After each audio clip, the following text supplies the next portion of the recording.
Hello everyone, my name is Daniel Skoog and I'm a product manager for Maple. Today I'll be walking you through some of the new features we have for you in Maple 2017.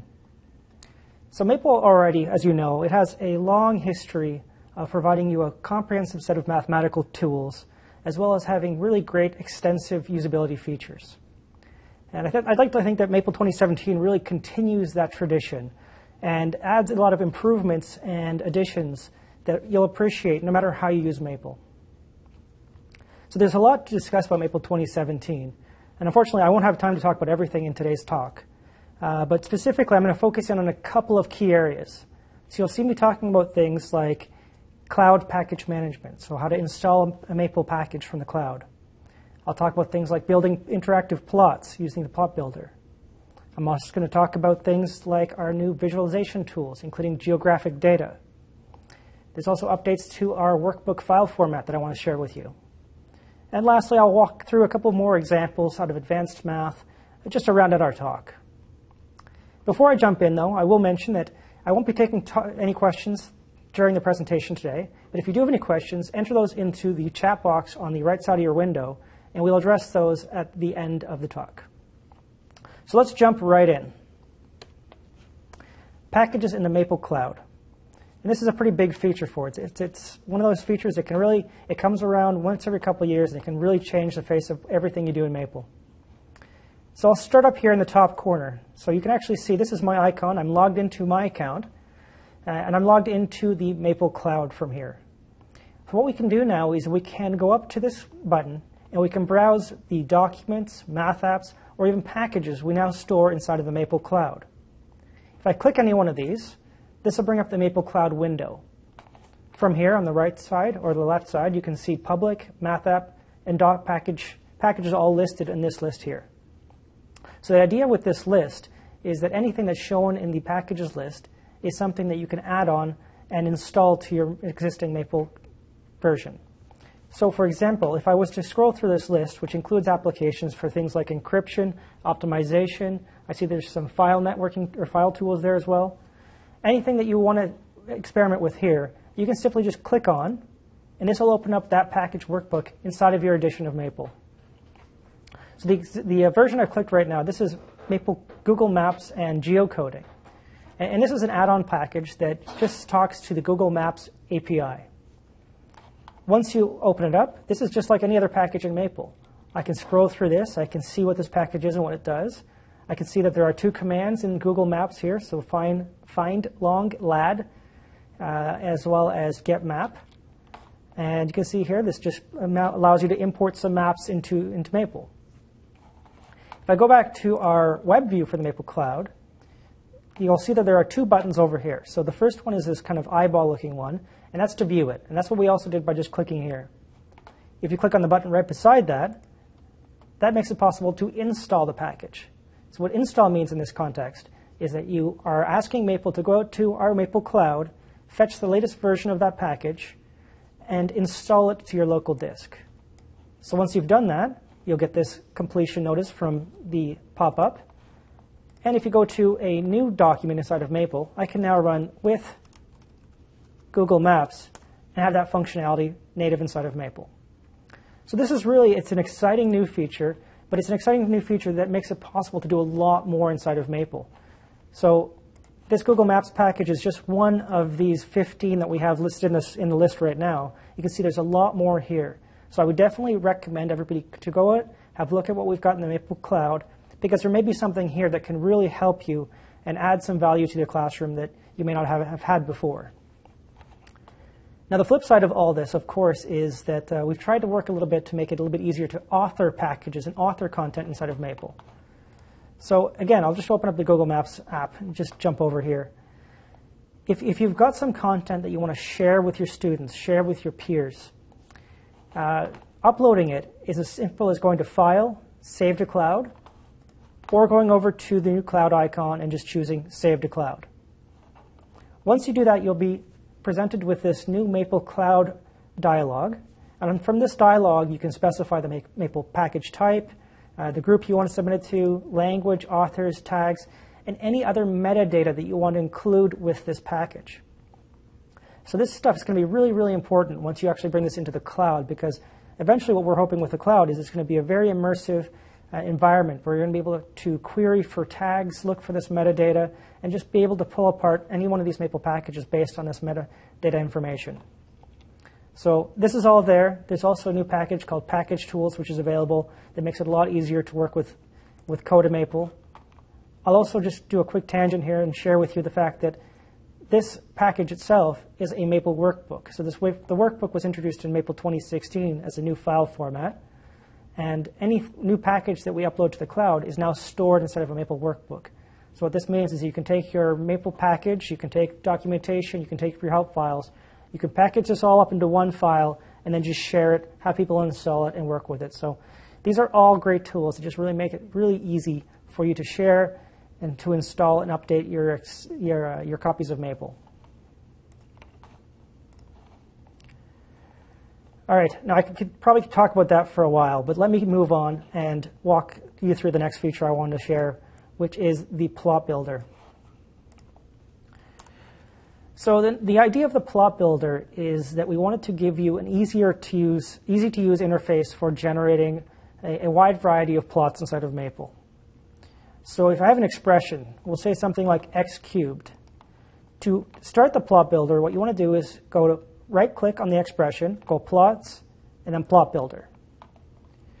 What you'll then see is you'll see the Plot Builder context panel. It'll slide in from the right side of your screen, and it'll make it possible for you to modify attributes of a generated plot.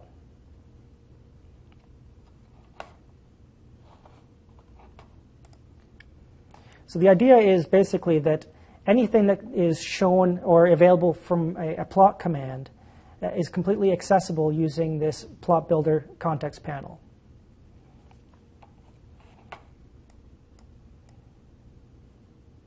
All right, so that was just a momentary WebEx hiccup here, but so basically we see the context panel has now slid in from the right, and I'm able to choose from this list the type of plot I want to generate. So I can generate a 2D plot, a polar plot, a 3D conformal plot, anything that is essentially related that makes sense for this expression, we can generate a plot for that. So we'll do a 2D plot to begin with, and then you'll see below these are all the plot options that are relevant for this plot command. So I'll start by just changing the color of the line to blue-green, and this one usually shows pretty well, so I'll just change the thickness up to a higher value. We can play with the line style if we wanted to. We can basically modify any programmatic plot option that you can think of all through this interface. We can also go back. We can change this to a 3D conformal plot if we want to change the way that we're looking at the expression itself. So this is what this looks like as a 3D conformal plot. One important note here is that once we change the plot type, the actual options that are displayed to you in the context panel change as well. So here we can see we now have options for different colors. So we have color 1, color 2. We can change the style here. Thickness is still works here, but it just means the thickness of the lines on this conformal plot. We can change 3D specific options under this 3D options menu. We can experiment with new color tools and new color palettes using the color options section. So here we can switch over to the nautical color palette and change over to using some different colors that we may not have used before.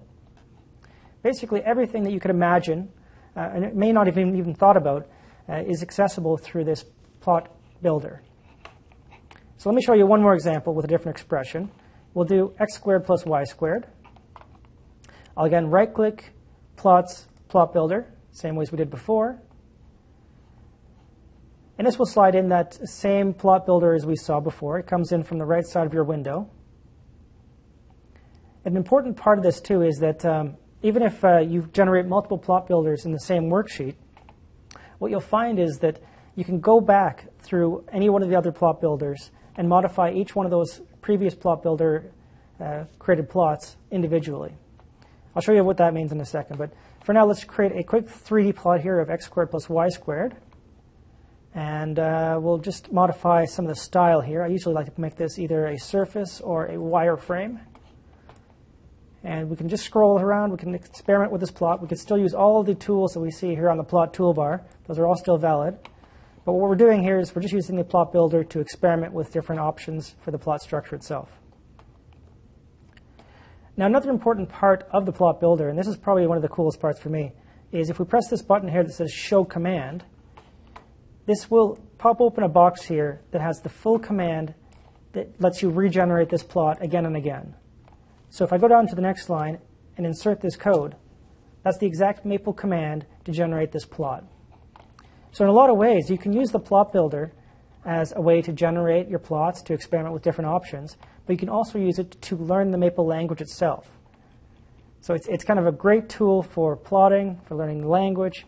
I think this is one of these tools that comes around every so often, and we've really we've spent a lot of time thinking about the usability here and making this one just really work for people. So I think this one is certainly one that I think most people would be happy to see inside of Maple, and we're hoping that you quite enjoy working with. But let's move on.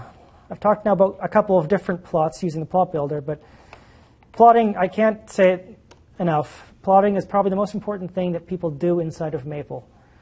If you look at any one of our help searches, you'll see that plotting comes up right near the top of the list whenever we look at some statistics on it. So plotting is vital. And what we like to do for every release of Maple is add in new plots that have additional coverage for areas that we may not have coverage for before. So in this release, you'll see new plots, things like signal processing, as well as statistics, data analysis. There's some new plots in thermophysical data. There's also some new underlying tools and color tools and so on. So there's a lot of really cool new commands that work with.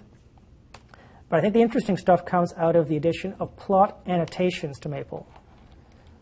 So let me show you an example of what exactly I mean here. So this is an application that is shipping with Maple. It's called Live Earthquake Data. What this does is it downloads live earthquake data from the USGS website, plots the location and magnitude on a world map. Now, I'm not going to get too far ahead of myself, but world maps are my next topic of discussion. And it's actually also what you see behind here. But more importantly, what I want to highlight here is the fact that if I hover over any one of these points within this visualization, I can return information on these points. So in this case, I've got a plot annotation which tells me northern mid-Atlantic ridge with magnitude 4.7 for this specific point. We can scroll over here and we can go to the north of Canada. Here we have another earthquake up here, up in Nunavut in Canada, so magnitude 4.4. We can scroll down here. The point really is that we're able to generate annotations which convey more information than you previously could just with this visualization. At the same time, you might not want to show an annotation for each one of these points. Your plot might just get a little bit too crowded. So this is a really important way and a great way for you to extend Maple's data visualization techniques. And let me show you a couple more of these, just because these are really cool. So here's another plot we've generated. This is the color of gold, silver, copper alloys, and it's displayed on something called a ternary plot. So this has all been generated for us. This is an application you can view in Maple 2017. We can just scroll through here, and we can see the composition by weight of gold, silver, and copper.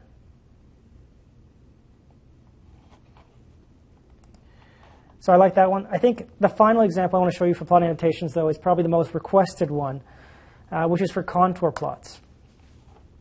So I think one thing we've heard numerous times from our users is for contour plots, they want to be able to see what each one of these contour lines means.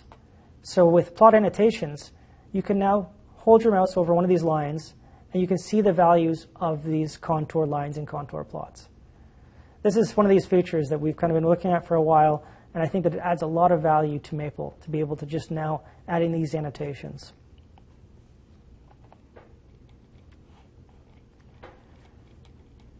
Geographic data. So previously, we saw earthquake data, we saw the world map. What this is all a part of is a new package in Maple 2017 called, it's for world map projections. So this is an application. This is called World Map Projections. Here I can go through and I can change and go through all the different new plots that we have for world maps. So these are all the different projections you can view for a globe, for the world maps. So we can scroll through all these. We can add points. We can do a lot of different animations. We can do a lot of really cool stuff directly with these plot projections. But what's also a part of this world map package is a large collection of geographic data. And what we'll see if I open up this example here for chloropleth maps is that we're able to use custom data, but we're also able to use built-in data, which is all backed by the GeoNames database, to generate a lot of really cool and interesting visualizations. So in this specific application, and I'll just run this one through, so this is using this new datasets world map package. We're establishing some colors, and then we're just doing a plot of Europe. And in this case, this is showing you a chloropleth map, which is basically attributing colors to gradients. So in this case, this is a plot here of the number of children per female, so fertility rates, for the countries in Europe. And basically, the lighter color is a higher rate, the darker color is a lower rate. So this is sample data from 2015, but you can imagine that you can do any type of plot like this for world data. You can do it for specific continents. You can do it for just country data as well. There's a lot of experimentation. There's a lot of really cool stuff you're going to be able to put together using this functionality inside of Maple. And this is all a part of the datasets package in Maple, so it links up with what we've got as existing functionality for being able to work with built-in datasets for country data and now geographic data. So there's a great variety of information here to look at and to visualize.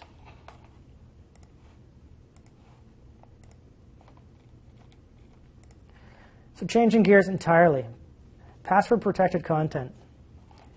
I mentioned before that the Maple 2016 saw the introduction of the workbook. And one of the first features we were asked about after we introduced the workbook was the ability to lock content within the workbook. So I've opened up the Workbook Navigator tab over here. Here you can see I've got two worksheets stored within my workbook. One is called Main, which is the worksheet you see in front of you. And the other one is called Ideal Brand and Cycle. And there's a little lock right beside Brand and Cycle. If I try to open this up, Maple's actually going to ask me for a password. So if I don't know my password, it won't actually let you go in. It's locked content. If you do know the password, then you can enter in your password. In this case, it's just Maple that I used. And it'll then allow you to actually interact, to open up that content, and have a look at it. So the idea is pretty simple here. You can just go up to content inside of the Maple workbook, check or uncheck lock document, and it's locked or unlocked for you. What's also great about being able to lock content in this way is that you're able to lock content, but at the same time treat that content like a black box and run information through it. So in this case, I can use the document tool's run worksheet command, and I can point that at the worksheet I've got stored inside of my workbook. I can pass it some parameters. I'll just press return here. And we'll see that using the worksheet as a black box, locked or unlocked, and returning a result to us. So what this means for you is you can basically store some proprietary code in an attachment inside your Maple workbook, have a user still be able to access it though. So it could be a procedure, it could be some Maple code, it could be a proprietary worksheet that you don't want anybody to see. So the options here are limitless. But you are still able to access it in some way as a black box. So it's really kind of protecting your IP while still allowing access to it by whatever means you dictate.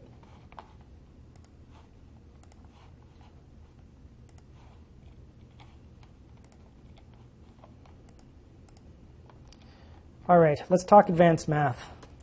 This is usually the most important part, and this is the one that kind of touches on the majority of our Maple user base. This has kind of been Maple's longest living strength, is its kind of abilities to work with advanced math, and it's kind of its roots as well. And it's something we always like to go back to, and we like to add a lot of functionality for. So in this release, kind of as a very quick list, what you'll see is new abilities to find exact solutions to more PDs with boundary conditions. You can find new limits, solve more integrals, perform new graph theory computations, calculate more group properties, work with new hypergeometric functions. There's a ton of stuff here. I won't talk about all of it because there's just too much. But what I will show you is I'll just show you another workbook with a couple of examples. So here are some examples that we may not have been able to solve previously. So this was one coming from PDEs with boundary conditions. So in this case, I'm going to consider the following problem with the initial condition as followed. And then we use the pdsolve command in order to get a result. Let's run a couple more here. Here's series and limit. So in this case, the asymptote and limit commands can now handle asymptotic cases of for the incomplete gamma function, where both arguments tend to infinity and their quotient remain finite. Press return here. Here's our result. Integration. Here again are a couple problems that highlight, actually in this case, changes that we've made from Maple 2017 to really beef up the assuming commands. This is really something that we've spent a lot of time working on and really do have benefits that are far-ranging for Maple. We've also been working in graph theory. So here's a small collection of some new graphs you'll be able to generate within Maple 2017. And then group theory. Here's another example. This is computing the character tables of finite groups. And we're using the new character table command, which generates a table that you can easily read off the characteristics. As I said, there's a ton of new content inside of Maple 2017. I can't cover it all in one talk. We'd have to spend a talk per subject area here to really do this stuff justice. So for now, I'm just going to basically pass that along. If there is more, if you're looking for more information about this, it's actually probably a good time to just take a quick tangent and say, inside of Maple, whenever you want to know what's new, you can just go up to the Help menu and go to What's New. This will bring up the What's New page that you're basically seeing in front of you, the one that I'm working from. But if you go to any one of these subpages here, so we'll go to Advanced Mathematics, you'll see a lot more than what I just shared with you. There's tons of examples here that cover advanced math and lots of other subjects that I just won't have time to discuss today. So again, that's all in our What's New section. You'll find it in the Help table of contents, and there's a lot more here. Let's move from advanced math into engineering. In previous years, we spent a lot of time working on adding good content. So we've been adding things like our math apps, our applications, our examples. But for this release, what we wanted to do was we wanted to go back to basics and think about what content would really benefit an engineer as they're coming into Maple for the first time. So the new Maple portal for engineers, it really does this. It tells you how to use Maple from the ground up. It talks about the UI, the environment. It talks about data analysis, visualization. It gives you some applications, some examples. There's sections here on physical and scientific data, math and programming, specialized topics. This is really meant to be the place to go to just get started when you're getting started from the perspective of an engineering course or even as a seasoned engineer. Just to give you an idea of some of the content that's in here, I'll open up the Maple application gallery. And each one of these is a section. You can kind of go in here and you can browse any one of these subsections for engineering. And you'll find there's great content here that walks you through all this different content we have available for you inside of Maple. Just for fun, I'll open up one of these examples just because this does show off some of the new content we worked on last year, which was the new package for thermophysical data. So this is an application we call it the efficiency of the Rankine cycle. The application in this case talks about the problem, and then we run through some sample problems. In this case, we go all the way down, and here is a temperature entropy chart that we've generated for this specific problem. So there's a lot of great content here. Spend some time, find a corner that's really relevant to you, and I'm sure you can find some good content here. If you're looking for it, the live earthquake data app is also linked directly from within this engineering portal, so you can find that under Earth and Building Science. All right, clickable tools. We're kind of hitting right near the end of our talk now, and what I always like to do near the end is to talk about some of the kind of more general facilities that we've been adding to this release. And that usually covers things like hotkeys and clickable tools. So the context menu is kind of one of the best ways we have to make it very easy for you to access the Maple library and the Maple language. So for this release, we've added basically the full signal processing package as well as curve fitting options for 2-column matrices and data frames to the right-click context menu. So if you have something here like we have a signal here or we have a data frame, you can right-click and apply a wide variety of tasks directly to that command, to that expression. So this is a great way if you want to if you don't want to learn what the code is, you can just right-click on something and apply something like an autocorrelation function here for a signal. Or you can go down here to a data frame and you can do some curve fitting with the information you have sitting in your data frame. So the context menu really makes it simple for you to work in Maple. And hotkeys, I think this is one of these areas that I personally use hotkeys a lot when I'm using Maple. So this is why I always want to draw people's attention to the new ones. In the previous releases, we've been working on this concept of being able to zoom in and zoom out. So within Maple, you can now use these zoom in and zoom out buttons to more easily zoom in on your Maple worksheet. But we now also have Alt plus or Alt minus as hotkeys that allow you to zoom in or zoom in on your Maple worksheet. Another new shortcut key that's pretty handy, I find, is Alt S. If I press that on my keyboard, you'll see that I pop up here to the help search. So from here, I can search up something like the diff command, we'll say, or in this case, I could also look at the bottom there for more data sets. But it's Alt S, and it pops you into the help search, and then you're able to open up the help system from there. Now, speaking of the help system, let me open that up for a second here. And I'll just go into details here of the Maple help system, just any random help page here. When I work in the Maple help system, I tend to have one help page open, but a little while ago I discovered this option in Maple's option settings that allowed me to right-click and to open a separate help page in a different window. So we've actually made this the default for Maple. So if I now right-click on another hyperlink in a Maple help window, I can open this in a separate window and now have multiple help windows open at once. And for me, I just find this to be really, really beneficial just because I often have at least one or two commands on the go at the same time. And it's just great being able to put those together, have two help windows open, and being able to just jump back and forth between the two. So again, this is nothing that was really new, but I always want to just kind of talk about some of this stuff just because we've tried to make life a little bit easier for you as you're working inside of Maple.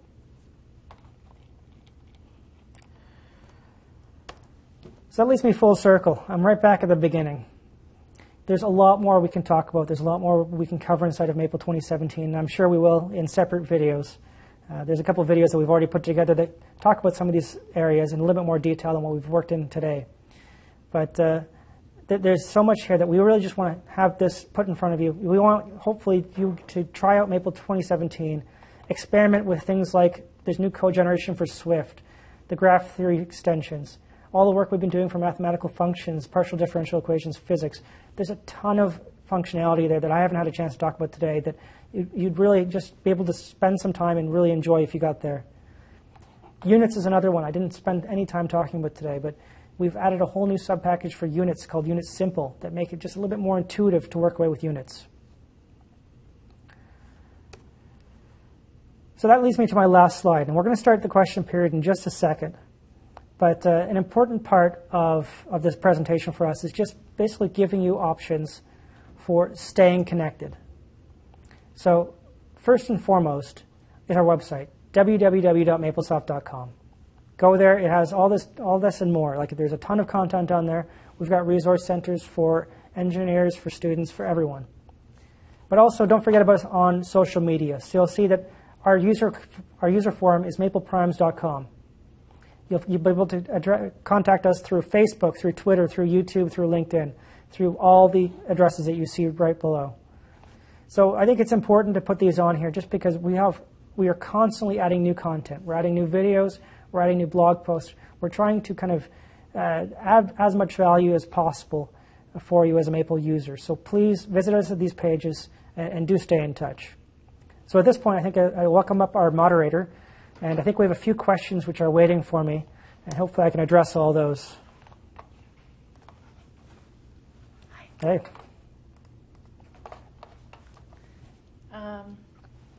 First question here, most popular question, where can we get a copy of this presentation?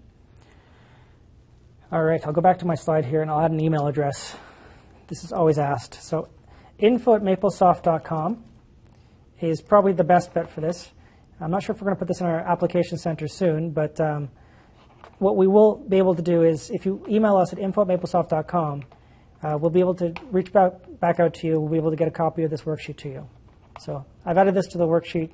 It's right in front of you. Where can somebody get teaching materials and questions to use in Maple? Teaching materials and questions. So that's going back to our website again. So www.maplesoft.com. And I'll just go over to a browser now. I've got kind of a couple of these open here. And once you get to maplesoft.com, the best place to go for teaching resources is probably going to be the Teacher Resource Center. So if you go up to Support and Resources right here at the top, and right under support and resources, you'll find that there is the Teacher Resource Center, as well as Student Help Center and Welcome Center. The Teacher Resource Center, it's filled with great content. There's a Teaching Concepts with Maple section here, if you scroll down your list. And this features a whole bunch of examples taken directly from classrooms. So you see basically what you see here, differential calculus, integral calculus, differential equations. These are proven examples that show you how to use Maple for these subjects, but also how to teach these subjects using Maple, so kind of both sides of the equation. This is a fun question. What's your favorite small improvement to Maple 2017? There are always lots. I feel guilty going back to the start and saying that this stuff, packages in the cloud, this may not be a small improvement, but just being able to log into my user account through Maple, having quick and easy access to my private files. So if I go over here to the Maple Cloud, I can open up my folder and see any of the content, because I keep a lot of my content stored directly in the cloud. I can just go over here to my private cloud and view my stuff. So having that ease of access through the cloud icon here, that's just super easy. From there, being able to install a package, being able to get updates for that package, that stuff's completely invaluable for me. I think it's fantastic, and I can't talk about it enough. Cool. I think this question is in regards to the geographical data. How does this compare to ARC-GIS? Interesting question. It's very different. So the question is, how does this compare to ArcGIS? So I wouldn't say that the functionality we've added for world maps for Maple is at all in the GIS or geographical information systems, like that world. I think this is more kind of strictly for data visualization, visualization of world projections and so on. I don't know if we haven't really added any custom tools that would be really of relevance to anybody with a workflow that would usually involve ArcGIS. I might be wrong there. This certainly isn't my subject area of expertise, but I would welcome anybody using these tools to try it out and let us know what they think. But yeah, certainly I think it's more driven by things like what we saw before, being able to put together a world map and then do a data visualization where you're showing values on a world map or a country map, that type of thing. How much is Maple 2017? I'm not allowed to give numbers. So you can certainly contact us at info@maplesoft.com.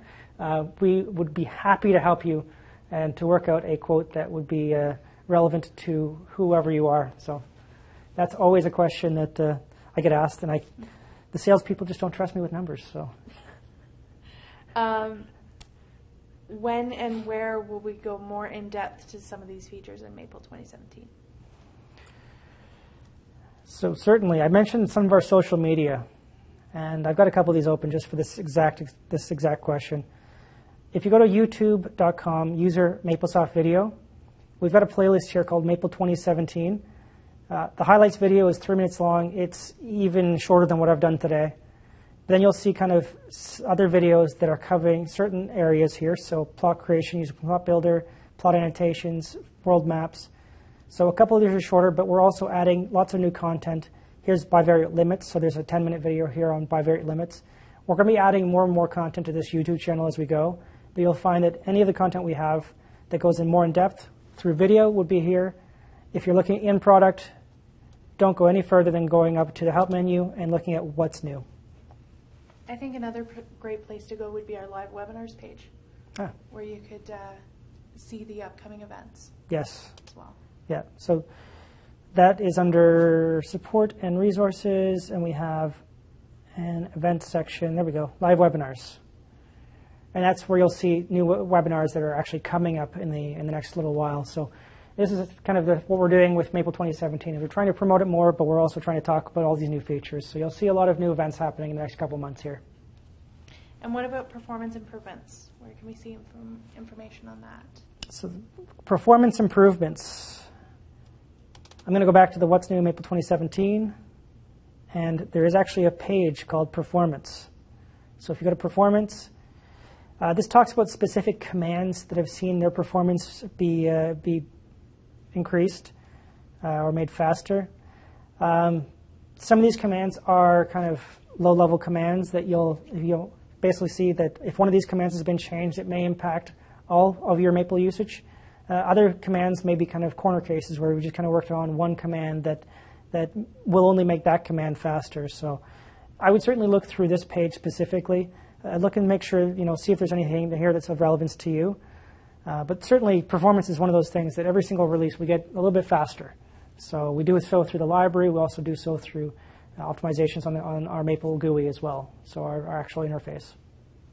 I know you talked a lot about sharing packages.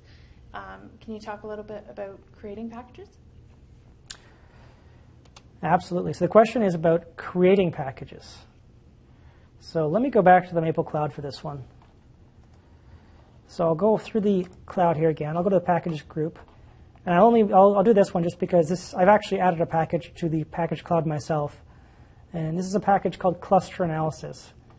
So it's working with some clustering techniques, and it's kind of the start of a package for us. So if I open up this package in Maple, this will just take a second to load. But basically, once I've got this open, as I said before, the container for packages is a Maple workbook. So this isn't necessarily something new that's in 2017. It's something that we introduced in Maple 2016. But the functionality you see here, being able to put together a package and use it as a workbook, is really fundamental. This gives you a kind of a visual way of exploring packages, of adding your documentation, of adding your examples, of adding your code, adding your help database, adding everything you need in one convenient place. So the workbook, in a lot of ways, is kind of your package creation central. You can put all your content in here, and the key step for making a package is really just save-libbing a library directly back into the workbook. So it's a pretty straightforward thing to work with. So after that, we've also added a whole new package called Package Tools. And this is a bunch of new commands that we've added that make authoring packages a little bit easier. So there's tools for creation. There's tools for modifying the metadata. There's a lot of work that's gone into making it a little bit easier than it was before to make these new workbook packages. Awesome. You talked a lot about the new plotting tools. Mm-hmm. Is there maybe a new plotting tool that you didn't mention? Or? I think we did a pretty good job of walking through all the plotting tools. There's always a lot of kind of lower level plotting changes that we make to kind of make things a little bit faster and so on. I can't say enough, though, that the big story for visualization for me, after we've added a lot of really cool new plots. There's the stats stuff. There's the signal processing, thermophysical data. This is the visualization more page, which walks you through all this stuff. Annotations are really fundamental. This stuff just really kind of makes it really possible for you to do a lot more with the existing Maple visualizations that you do have. But from there, I think the most fundamental one is certainly this one at the end of the list here, is the plot builder. Being able to generate a wide variety of plots as easily as you can with a plot builder is just so fundamental that even if I did talk about it before, I would talk about it again and again, just because it's so important, and it just makes it so much easier to generate plots, as well as to generate the code for plots. So for me personally, it's one of those things where I've experimented a lot with a new plot builder, and I've discovered options I didn't even know existed, or I found new combinations that I can only really do so by messing around and playing with this interface. So having an interface to experiment with the plot commands is monumentous for me. Great. I think that's all the questions we've had submitted. All right. Yeah. Okay. Well, I will go back to my slide deck here and just leave it at the last slide. We are happy to ask or answer more questions if they do come up. Let me just leave you again with some more details for you for contact. If you do have more questions, info@maplesoft.com. There's lots of more details on maplesoft.com, our home page, and then join any one of our social networks. So our user forum is mapleprimes.com, and then we're on all the following social media sites. So don't be a stranger. Find us there. There's lots of new content that you'll be able to find through these sites. So with that, I think I'll say thank you very much for joining us.